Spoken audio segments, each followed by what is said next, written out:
Good morning, Doc Lindo, and good morning, classmate. Okay, so today I will discuss the e-commerce law and consumer protection. Number one, what is e-commerce? And number two, what is Republic Act number 8792? And last, the salient features of Republic Act number 8792. Next, so what is e-commerce? E-commerce is maintaining relationship and conducting business transaction by means of computer, telecommunication, and net.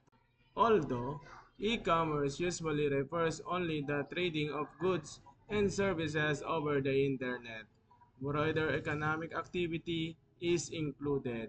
E-commerce consists of business to consumer and business to business commerce, as well as internal organization transaction that support those activities. With the wide of adaptation of the internet and the introduction of the World Wide Web or WW, e-commerce shifted to internet. In 1991, the first browser for accessing it. 1993, most e-commerce shifted the internet. More recently, with the global spread of smartphone and the accessibility of fast broadband connection to the internet, much e-commerce moved to mobile device. So e-commerce, global spread of smartphone, accessibility of fast broadband connection to the internet. E-commerce moved to mobile. Now, let's talk about the electronic commerce of the Philippines. On June 14, 2000, President Joseph Ercito Estrada signed into the law Republic Act number 8792.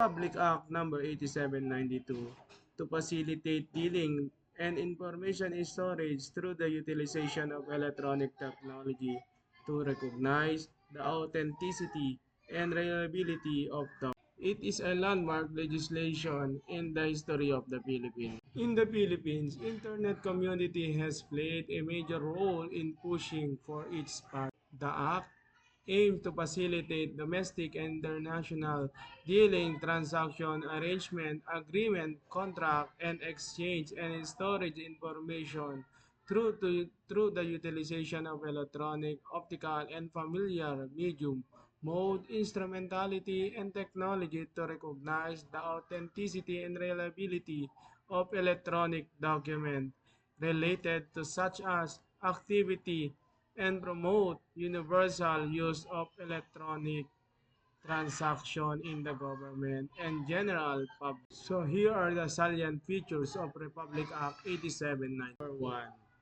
Gives legal recognition of electronic data messages and electronic documents and electronic signature. Another salient features. Number 2. Allow the form of contract in electronic form. Number 3. Provide the mandate for the electronic implementation of transport document to facilitate carriage of goods. Number 4. Mandates the government to have the capability to do e-commerce within 2 years. Number 5. Mandates Republic Web to implement it. Number 6. Made cable broadcast wireless physical infrastructure within the activity telecommunication. Republic Web is the strategy that indeed to connect all government offices to the internet and provide universal access to generate public. Department of Transportation and Communication, National Telecommunication Commission, and National Computer Center will come up with the policies and rules that shall lead to substantial reduction of cost telecommunication and internet facilities to ensure the implementation of Republic Web. Another salient features. Number 7. Empower the Department of Trade and Industry to supervise the development of e-commerce. Number 8. Provided guideline as to when a service provider can be reliable. And number 9. Authorities and parties with the legal right can only gain access to electronic document, electronic data message, and electronic other salient features. Number 10. Hacking or cracking is punishable by the fine from 100,000 to maximum commensurate to damage and with imprisonment from 8 months to 3 years. Number 11. Piracy through the use of telecommunication network that infringe intellectual property right of number 12. All existing laws such as Consumer Act of the Philippines also apply to e-commerce transactions. Next slide. Consumer protection. Know your right. So who is consumer? Any individual who purchase or product or services for his personal use and not for manufacturing or sale is called consumer. Another meaning of consumer, a person or group of people such as a household who are the final users of product and services. The consumer users in the sense that the product is usually not improved by the use. And last, someone purchase goods and services for personal. Next slide. Who is producer? Producer is a process of combining various material inputs and instrumental inputs in order to make something for consumption. Economics well-being is created in a production activities that can directly to satisfy the human wants and needs. Next slide. Relationship between producer and consumer. Producer, a person who produce goods and services with the help either natural or man-made resources. Consumer, a person who consumes the product made by the producer in the market to satisfy this. Okay, next, right given to consumer.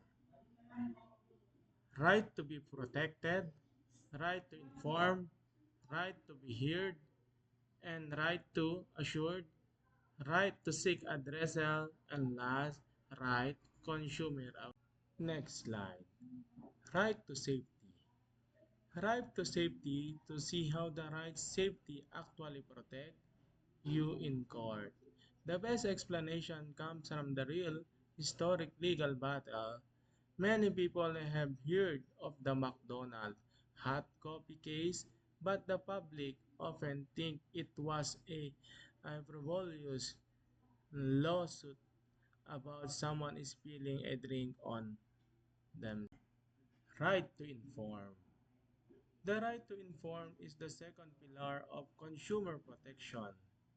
If the right to safety protects your physical body, the right to be informed protects your mind, your wallet, and your freedom to choose.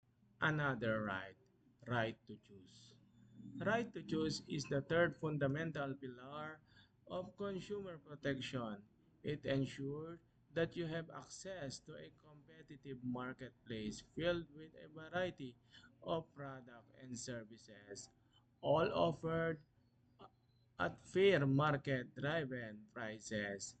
Right to choose to protect your freedom. It is prevent a single massive corporation from the locking you into the corner, jacking up prices, and leaving you with zero alternative. Another right, right to hear. Right to hear is stated as the right to voice. Is the fourth fundamental pillar of consumer protection. If the first three rights give you a safe product, accurate facts, and fair choice, the right to hear is give you a seat at the table. It ensures that the consumers are treated as active stakeholders in the economy rather than silent target for another right. Right to seek redressal. To see how the right to seek redressal works when a corporation tries to evade its responsibility. The best explanation come from other landmark legal shift. This time involving the auto industry and a concept known as lemon law. And last, right to assured.